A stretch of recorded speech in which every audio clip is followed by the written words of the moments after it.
Hey guys, Kayla here from Beyond the Backyard Travels, and today I want to talk to you about Polaroid cameras and scrapbooking. While I was in Italy, I was introduced to these really cool devices, and they're really great for taking memories and just capturing life in the moment. So I really hope you enjoy this. So first, you're going to want to start with a scrapbook. I purchased this leather-bound book when I was in Florence, Italy. It was near the Ponte Vecchio Bridge, and it wasn't too many euros. I made friends with the leatherman that was selling his products, so got it for a fairly decent price. It was only 35 euros, and it's really gorgeous. It's a nice mahogany color, and as you can tell, the pages are already filled.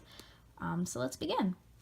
So I started with Firenze, which is in Florence, and I took some pictures of sites and piazzas and cathedrals around the area, and to help decorate it, I added, a few euro coins, obviously postcards, receipts. I wrote little notes to help me remember certain events. Tickets are always a good thing from museums and places, business cards that you'll meet from people. And other little things such as that. Some gelato places that I went to. And even if the picture doesn't come out good, it's still a memory, so it's still part of the experience. And all the places that I went to in Florence, different restaurants. Red Garter was one of my favorite bars that I went to with my friends. So continuing forward, I went to Milan. Now I didn't have my Polaroid in Milan, but of course you can still decorate your scrapbook with postcards and train tickets. I even have one dedicated to my friendship that I met while I was in Italy. So I met people from all over the world, and it was just really fun adventures. And I get that some of the pictures look a little dark, but that's okay. Also, it helps if you write down stories to remember. I went to the Aerosmith concert while I was in Florence. That was pretty cool.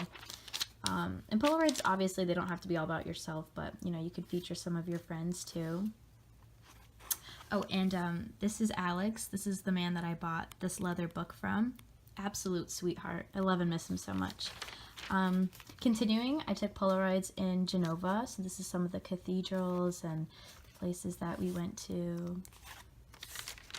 I didn't take this Polaroid. Shout out to my friend Nicole who did, but I did go to Pisa. I just really wanted a Polaroid picture of it, and she took one for me.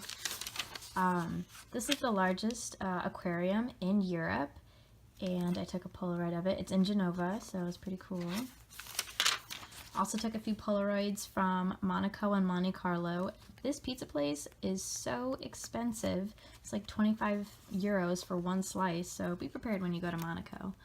A few more of the harbors. This is Sanremo and Viareggio. So this was the beach in Viareggio, and this was Sanremo. And they have these cool cash out vouchers for when you go to the casino, and these were shells that were on the beach.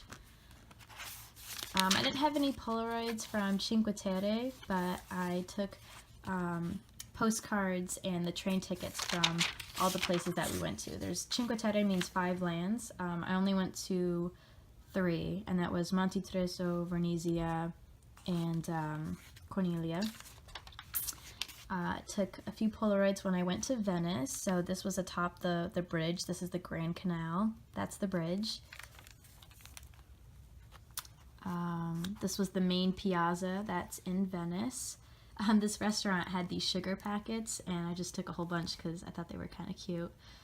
Let's see what else we have. Of course, you always need pina coladas and wine when in Venice. And I met these people that were dressed in costumes. Masks are one of the main products in Venice. So I thought that was kind of interesting too. And I believe that ends, my Venice adventures, my Italy adventures. Coming home was a pain in the butt, so I made a little memory of being stuck in Switzerland and then Frankfurt, Germany. I was supposed to be home on a Friday, and I didn't get home until a Saturday night, so that was fun. But Polaroids aren't just for international travels. They're also fun for, coming home and just experiencing, the art and nature that you can find at home. So when I came home, I took a nice smoky picture of my dad at our new fire pit and, some clouds and the beautiful hydrangeas in my mother's garden. And obviously some pictures don't come out the best. I was trying to capture the sunset, so not everyone's a hit or win. I recently went to Sleeping Giant with one of my friends from my university, and he took a pretty decent Polaroids of me, and the views were really, really pretty, so I'm glad that my Polaroid camera was able to capture those.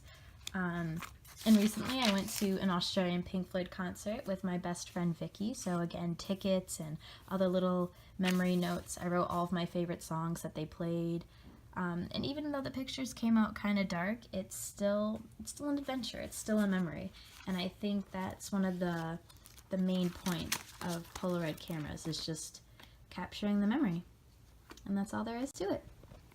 Polaroid cameras taught me to walk, look, see, stop, and photograph. And I hope this video inspires you to capture your next amazing memories with the Polaroid camera. Your favorite wayfinder, signing out.